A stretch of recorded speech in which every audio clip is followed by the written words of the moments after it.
Domestic violence affects people from all walks of life, regardless of race, gender, or background. This October, during Domestic Violence Awareness Month and the Week Without Violence, Kelly Jackson visited one of the largest transitional housing programs in the country, and it's right here in our community. Meet Teddy, a big fluffy fur ball who is the resident greeter at Lydia's house. They might need that special touch really quick of an animal that they may have left behind or is bringing, because when you go to shelter, generally the APA will take care of that pet until they get to Lydia's house, which is fantastic for the APA to do that for us. Karen Kirk leads Lydia House, a refuge, a lifeline for people navigating some of the most traumatic times of their lives. It not only offers a safe space for domestic survivors and their children, but even their pets. We have so many in the past that we've had crisis calls with that they're not going to leave their pets when we were not accepting pets.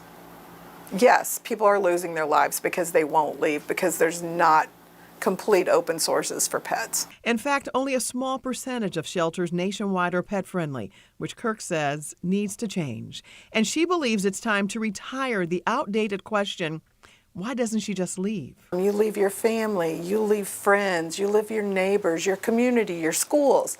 There's so many reasons why women don't leave. And for many, a beloved pet is one of the reasons. When you see a child holding the pet the day they come in, when you see a child at therapy with their pet in their lap, you realize it's such a lifeline to those children. It's such a lifeline to that woman.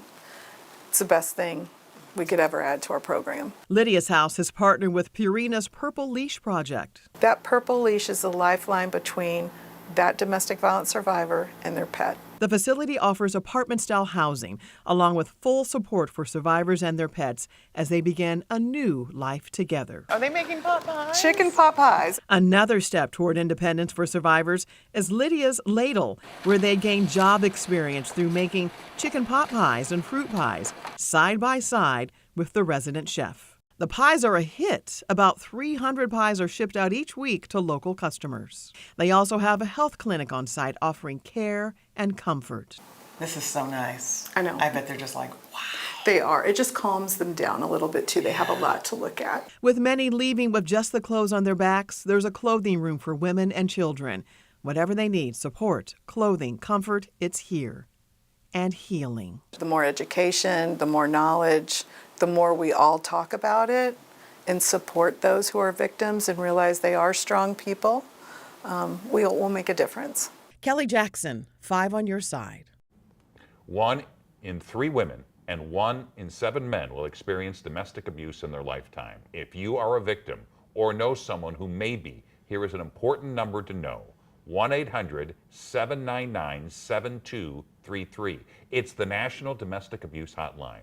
You can also text the word START to 88788.